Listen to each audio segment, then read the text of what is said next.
Aapki ಅದಾಲತ್ನಲ್ಲಿ music director ಮತ್ತು singer Himesh ರೇಷಮಿಯ ಮೇಲೆ ಇರುವ ಆರೋಪ. ಇವರು ಬಾಯಿ ಬಡುಕರು ಆಗಿದ್ದಾರೆ. ಹಿಮೇಶ್, ಬಾಯಿ ಬಡ್ಕ ಅಂದ್ರೆ ತಮ್ಮ ಬಗ್ಗೆ ದೊಡ್ಡ ದೊಡ್ಡ ಮಾತುಗಳನ್ನ ಮಾತಾಡೋದು. ನೀವು ಖುದ್ದು ಈ ಮಾತನ್ನ ಒಪ್ತೀರಾ? ಚಿಕ್ಕ ವಯಸ್ಸಿನಲ್ಲಿ ನೀವು ನಾಲ್ಕು ಬಾರಿ ನಿಮ್ಮ ಕೆಲಸವನ್ನ ಬದಲಾಯಿಸಿದ್ರಿ.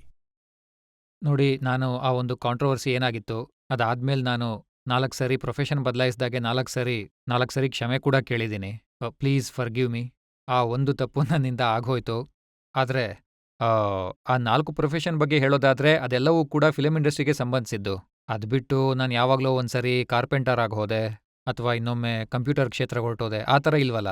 ಇದೇ ಪ್ರೊಫೆಷನ್ ಬಟ್ ನೋಡಿ, ಕ್ರಿಯೇಟಿವ್. ನೀವು ಟಿವಿ ಪ್ರೊಡ್ಯೂಸರ್ ಇಂದ ಮ್ಯೂಸಿಕ್ ಡೈರೆಕ್ಟರ್ ಆದ್ರಿ, ಮ್ಯೂಸಿಕ್ ಡೈರೆಕ್ಟರ್ ಇಂದ ಸಿಂಗರ್ ಆದ್ರಿ, ಮತ್ತೆ ಸಿಂಗರ್ ಆದ್ಮೇಲೆ ನೀವು ಆಕ್ಟರ್ ಆಗ್ತಾ ಇದ್ದೀರಾ, ಹೀರೋ ಆಗೋದಕ್ಕೆ ಇಷ್ಟಪಡ್ತಾ ಇದ್ದೀರಾ. ಬಟ್ ಎಲ್ಲ ಅದರಿಂದನೇ. ನೋಡಿ, ಸಿಂಗರ್ ಆಗಿ ಆಮೇಲೆ ವಿಡಿಯೋ ಮಾಡೋದಕ್ಕೆ ಶುರು ಮಾಡಿದೆ. ಆ ಇಮೇಜ್ ಆಲ್ರೆಡಿ ಇತ್ತು. ಮತ್ತೆ ಈ ಫಿಲಮ್ ಅಲ್ಲಿ ಏನಾಗಿದೆ ಅಂತಂದ್ರೆ ಮ್ಯೂಸಿಕ್ ಡೈರೆಕ್ಟರ್, ಸಿಂಗರ್, ಆ ಎಲ್ಲ ವಿಷಯಗಳು ಇವೆ. ಹಾಗೆ ನನ್ನ ಬೆಸ್ಟ್ ಮ್ಯೂಸಿಕ್ ಬರ್ತಾ ಇದೆ ಈ ಫಿಲಮ್ನಲ್ಲಿ. ಪರ್ಫಾರ್ಮೆನ್ಸಲ್ಲೂ ನನ್ನ ಬೆಸ್ಟ್ ಕೊಡೋಕೆ ಪ್ರಯತ್ನಿಸ್ತೀನಿ. ಪ್ರೋಮೋಸ್ ಆಲ್ರೆಡಿ ಜನಕ್ಕೆ ತುಂಬಾನೇ ಇಷ್ಟ ಆಗಿದೆ. ಮತ್ತೆ ಇನ್ನು ಪ್ರೊಡಕ್ಷನ್ ವಿಷಯ ಬಂದ್ರೆ ಬೇರೆಯವ್ರು ಪ್ರೊಡ್ಯೂಸ್ ಮಾಡ್ತಾ ಇದ್ದಾರೆ. ಮಿಸ್ಟರ್ ವಿಜಯ್ ತನಿಜಾ ಪ್ರೊಡ್ಯೂಸ್ ಮಾಡ್ತಿದ್ದಾರೆ. ಹಾಗಾಗಿ ನಾನು ನನ್ನ ಕಡೆಯಿಂದ ಈ ಪ್ರೊಫೆಷನ್ನಲ್ಲಿ ಮೇಲಿರೋನ ಆಶೀರ್ವಾದದಿಂದ ಹೇಗೋ ನಡೆಸ್ಕೊಂಡು ಬರ್ತಾ ಇದ್ದೀನಿ.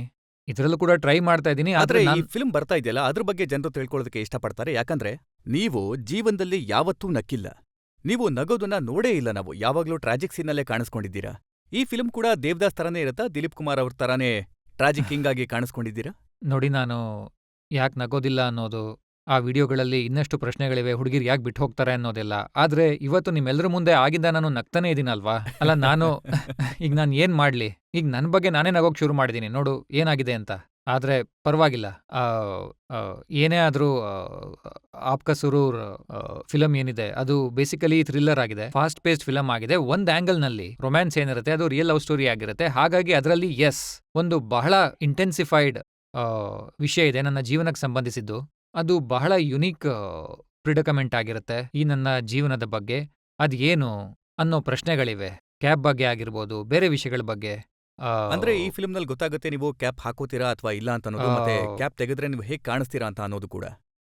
ಒಂದು 10 ನಿಮಿಷದ ಪೋರ್ಷನ್ ಇರುತ್ತೆ. ಅದರಲ್ಲಿ the cap won't be there, it will be my different look. And of course it is also connected to a very thrilling fiction plot, because ಅದರಲ್ಲಿ ಒಂದು ಬಹಳ ಇಂಟ್ರೆಸ್ಟಿಂಗ್ ಫಿಲಮ್ ಮಾಡುವಂತ ಪ್ರಯತ್ನ ಇದೆ. ಯಾಕಂದ್ರೆ ಮಾಡಿರುವಂತ ಇನ್ವೆಸ್ಟ್ಮೆಂಟ್ನ ಹಾಳು ಮಾಡಬಾರ್ದು. ಮತ್ತೆ ಇಲ್ಲಿ ತನಕ ನಾವೇನು ವಿಡಿಯೋಸ್ ಮಾಡಿದೀವಿ, ಫಿಲಮ್ ಸ್ಕೇಲ್ ತುಂಬಾನೇ ದೊಡ್ಡದಾಗಿದೆ. ಹಾಗೆ ಪ್ರಶಾಂತ್ ಅವರು ತುಂಬಾ ಎಫರ್ಟ್ ಹಾಕ್ತಿದ್ದಾರೆ. ಮತ್ತೆ ಈವನ್ ಗ್ಯಾರಿ ಪಾಲ್, ಈ ಕಸಿನೋ ರಾಯಲ್ನ ಆಕ್ಷನ್ ಮಾಸ್ಟರ್ ಆಗಿದ್ರಲ್ಲ, ಅವರು ಇದ್ದಾರೆ. ಸೊ ಈ ಫಿಲ್ಮ್ ನಲ್ಲಿ ಸಾಕಷ್ಟು ಸ್ಟಂಟ್ ಮಾಡಿದ್ದೀರಾ ಅಂತ ಅನ್ಸುತ್ತೆ. ನೋಡಿ, ನಾನು ಒಂದ್ ವಿಷಯ ಅಂತೂ ಮಾಡೋದಿಲ್ಲ, where people will say that he made a fool of himself. ಇದನ್ನಂತೂ ನಾನು ಕಾನ್ಶಿಯಸ್ಲಿ ಈ ಇಂಡಸ್ಟ್ರಿಲಿ ಇಷ್ಟು ವರ್ಷ ಬೆಳೆದಿದ್ದೀನಿ ಅಂದಮೇಲೆ ಇಷ್ಟಾದ್ರೂ ಬುದ್ಧಿ ಬಂದಿದೆ ನನಗೆ.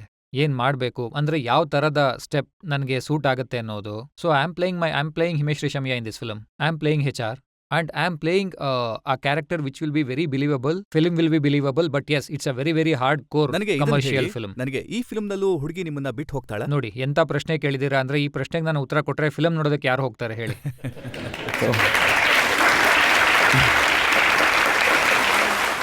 ಬಹಳಷ್ಟು ಸಿಂಗರ್ಸ್ ಇದ್ದಾರೆ, ಅವರು ಮೊದಲು ತಮ್ಮ ಲಕ್ಕನ್ನ ಟ್ರೈ ಮಾಡಿದ್ದಾರೆ. ಸೋನು ನಿಗಮ್ ಕೂಡ ಫಿಲ್ಮ್ ಟ್ರೈ ಮಾಡಿದ್ರು, ಆ ಫಿಲ್ಮ್ ಫೇಲ್ ಆಯ್ತು. ಸೋನು ನಿಗಮ್ ಕಿವಿ ಹಿಡ್ಕೊಂಡು ಜೀವನದಲ್ಲಿ ಯಾವತ್ತೂ ಆಕ್ಟಿಂಗ್ ಮಾಡೋದಿಲ್ಲ ಅಂತ ಹೇಳಿದ್ರು. ಕುಮಾರ್ ಸಾನು ಕೂಡ ಆಕ್ಟರ್ ಆಗೋ ಪ್ರಯತ್ನ ಮಾಡಿದ್ರು, ಅವರು ಕೂಡ ಫೇಲ್ ಆಗಿದ್ರು. ಆದ್ರೆ ನೀವ್ ಆ ರೀತಿ ಆಗೋದಿಲ್ಲ ಅಲ್ವಾ? ನೋಡಿ, ಒಂದ್ ವೇಳೆ ನಿಮ್ಮೆಲ್ಲರ ಹಾರೈಕೆ ನನ್ನ ಜೊತೆ ಇದ್ರೆ ಹಾಗಾಗೋದಿಲ್ಲ. ನಿಮ್ಮೆಲ್ಲರ ಹಾರೈಕೆ ಇಲ್ಲದೆ ಇದ್ರೆ 100% ಹಾಗೇ ಆಗತ್ತೆ. ಮತ್ತೆ ಸೊ ಫೈನಲಿ ಜನರ ನ್ಯಾಯಾಲಯಕ್ಕೆ ಬಂದಿದ್ದೀನಿ, ಆ ಹಾರೈಕೆ ತಗೊಂಡೇ ಹೋಗ್ತೀನಿ ಇವತ್ತು. ಆದ್ರೆ ಒಂದ್ ಎಕ್ಸಾಂಪಲ್ ಇದೆ, ಕಿಶೋರ್ ಕುಮಾರ್ ಸಾಬ್ ಅವ್ರದ್ದು ಬಹಳನೇ ಸಕ್ಸಸ್ಫುಲ್ ಎಕ್ಸಾಂಪಲ್ ಆಗಿದೆ. ಮತ್ತೆ ಅವರು ಕಾಮಿಡಿನಲ್ಲಿ ಅವರು ಬಹಳ ಅದ್ಭುತವಾದಂಥ ಪರ್ಫಾರ್ಮೆನ್ಸ್ನ ಕೊಟ್ಟಿದ್ದಾರೆ ಆಕ್ಟರ್ ಆಗಿ. ಬಹಳ ಸಕ್ಸಸ್ಫುಲ್ ಎಕ್ಸಾಂಪಲ್, ನನ್ಗದೊಂದು ರೋಲ್ ಮಾಡೆಲ್ ಕೂಡ ಆಗಿದೆ. ಮತ್ತೆ ಕೆಲವೊಮ್ಮೆ ಈ ರೀತಿ ಕೂಡ ಆಗತ್ತೆ. ಅದು ಒಂದ್ ವೇಳೆ ನಾನೇನಾದ್ರೂ ಇದನ್ನ ಹೇಳಿದ್ರೆ ಬೇಡ ಬಿಡಿ, ಮತ್ತೆ ಕಾಂಟ್ರವರ್ಸಿ ಆಗುತ್ತೆ. ಬನ್ನಿ ಜನರ ಬಳಿ ಹೋಗೋಣ. ಜನರು ಪ್ರಶ್ನೆಗಳನ್ನು ಕೇಳೋದಕ್ಕೆ ಇಷ್ಟಪಡ್ತಿದ್ದಾರೆ, ತುಂಬಾ ಜನ ಇದ್ದಾರೆ, ಕೇಳಿ.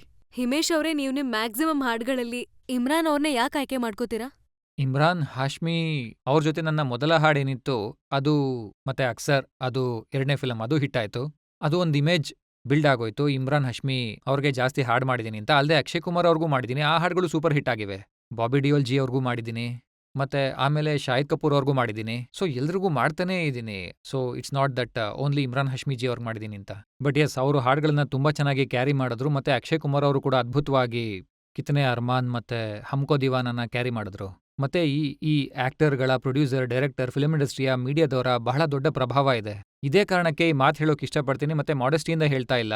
ಮತ್ತೆ ನಾನು ತೋರ್ಸ್ಕೊಳಕ್ಕೆ ಇದನ್ನ ನಾನು ಹೇಳ್ತಾ ಇಲ್ಲ, ಕಾರಣ ಇಲ್ಲದೆ ಹೇಳ್ತಾ ಇಲ್ಲ, ಅಥವಾ ಕೇವಲ ಮಾತಿಗೂ ಹೇಳ್ತಾ ಇಲ್ಲ. ಆದ್ರೆ ಇದು ಸತ್ಯ. ಒಂದ್ ವೇಳೆ ಇವ್ರೆಲ್ಲರ ಸಹಾಯ ಮತ್ತೆ ನಿಮ್ಮ ಹಾರೈಕೆ ಇಲ್ದಿದ್ರೆ ಈ ಹಿಮೇಶ್ ರೇಷಮಿಯಾ ಇರ್ತಾ ಇರ್ಲಿಲ್ಲ. ನೀವು ಇದನ್ನು ಒಪ್ತೀರಾ? ನೀವು ಪದೇ ಪದೇ ಹೇಳ್ತಾ ಇರ್ತೀರಾ ನನ್ನ ಆಲ್ಬಮ್ ಎಷ್ಟು ಮಾರಾಟ ಆಗಿದ್ಯೋ ಅಷ್ಟು ಬೇರೆಯವರದ್ದು ಮಾರಾಟ ಆಗಿಲ್ಲ ಅಂತ. ಇದು ಬಾಯಿ ಬಡಕ್ತನ ಅಲ್ದೆ ಇನ್ನೇನು? ನೋಡಿ, ಹೌದು. ಆದ್ರೆ ಈಗ ನಾನು ಏನ್ ಮಾಡ್ಲಿ, ನನ್ಗೆ ಅರ್ಥನೇ ಆಗ್ತಾ ಇಲ್ಲ. ಆದ್ರೆ ಹೌದು, ಬಹುಶಃ ಎಲ್ಲೋ ನನ್ನ ಹೇಳಿಕೆ ಕೊಡೋ ಟೋನಲ್ಲಿ ಒಂದು ಇಷ್ಟು ಸ್ಟ್ರೆಸ್ಡ್ ಔಟ್ ವರ್ಕಿಂಗ್ ಅಟ್ಮಾಸ್ಫಿಯರ್ನಲ್ಲಿ ಬಹುಶಃ ಈ ರೀತಿ ಹೇಳಿರ್ಬೋದು. ಅದು ಬಾಯಿ ಬಡಕತನ ಅಂತ ಕೆಲವ್ರಿಗೆ ಅನ್ಸಿರ್ಬೋದು. ಬಟ್ ಆಪ್ಕಾ ಸುರೂರ್ ಆಲ್ಬಮ್ ತುಂಬಾ ಚೆನ್ನಾಗಿ ಓಡ್ತು. ಇದನ್ನ ನಾನು ಒಂದು ಇನ್ಫಾರ್ಮೇಶನ್ ತರ ಶೇರ್ ಮಾಡಿರ್ತೀನಿ. ಆದ್ರೆ ಬಹುಶಃ ಅದರಲ್ಲೂ ಕೂಡ ತಪ್ಪಾಗಿರ್ಬೋದು. ಅದಕ್ಕಾಗಿ ನಾನೀಗ ಕ್ಷಮೆ ಕೇಳ್ತೀನಿ. ಹಿಮೇಶ್ ಅವರೇ, ನಾನ್ ಕೇಳೋದೇನಂದ್ರೆ, ನಿಮ್ಮ ರಿಯಲ್ ಲೈಫ್ನಲ್ಲೂ ಯಾರಾದ್ರೂ ಹುಡುಗಿ ಇದ್ರಾ ನಿಮ್ಮನ್ ಬಿಟ್ಟು ಹೋಗಿರೋರು? ಏನ್ರಿ ನೋಡಿ, ಇದೇ ಕಾರಣಕ್ಕೆ ಆ ಫಿಲಂ ಮಾಡ್ತಿರೋದು. ಮೊದಲು ಆ ಫಿಲಂನ ಮಾಡೋದಕ್ ಬಿಡಿ. ಅವ್ರು ಕೇಳ್ತಾ ಇರೋದು ಒಂದೇ ವಿಷಯನ. ಆಕೆ ಯಾರಾಗಿದ್ಲು? ಆಕೆ ಯಾರು? ಆಕೆ ಯಾರಾಗಿದ್ಲು? ಈಗ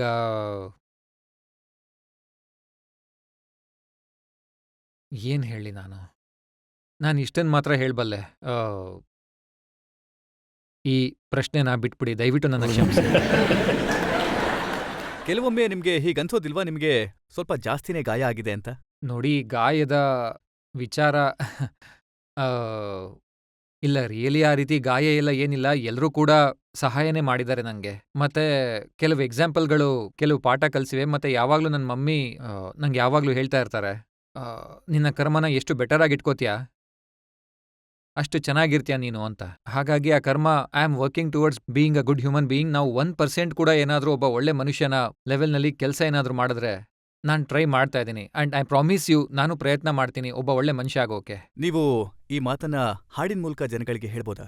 ಹೇಗೆ ಒಳ್ಳೆ ಮನುಷ್ಯ ಆಗೋದಕ್ಕೆ ಪ್ರಯತ್ನ ಮಾಡ್ತೀರಾ ಅಂತ? ಯಾವ ಹಾಡು ಹಾಡ್ಲಿ ನಾನು?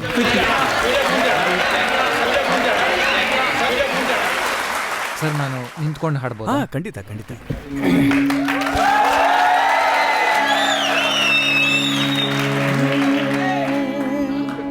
ತನಹಯ್ಯ ತನಹಯ್ಯ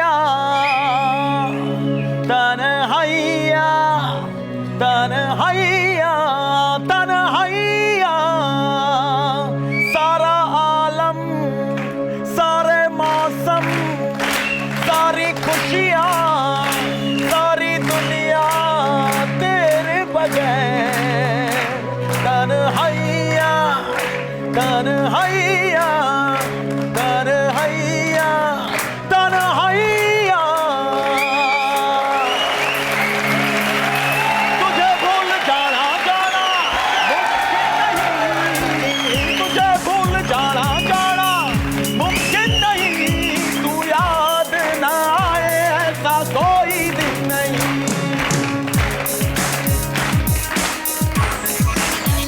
ओ तू याद ना आए ऐसा कोई दिन नहीं तुझे भूल जाना जाना मुमकिन नहीं तू याद ना आए ऐसा कोई दिन नहीं